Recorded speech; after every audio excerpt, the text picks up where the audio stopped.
মূল্যায়ন করেন। আজকেই তওবা করে ফিরে আসেন, 5 ওয়াক্ত নামাজি হয়ে যান, সময় অপচয় বন্ধ করেন, যৌবনকালটাকে কাজে লাগান, সিরিয়াস হন, জীবনটার ব্যাপারে সিরিয়াস হন। জীবনটা কিন্তু হেলায় খেলার বিষয় না। একবার চলে গেলে, একবার মৌত হয়ে গেলে কান্নাকাটি কোটি কোটি বছর করলে আল্লাহ পাক আর দ্বিতীয়বার পৃথিবীতে ফিরাই দিবে না, দিবে?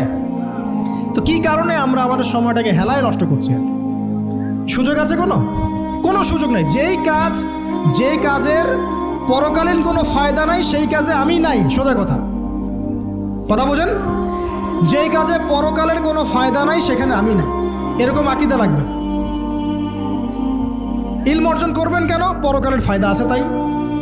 নামাজ কেন পড়বেন? পরকালে ফায়দা আছে তাই। প্রেমের সম্পর্ক করব না কেন? পরকালে ফায়দা নাই তাই।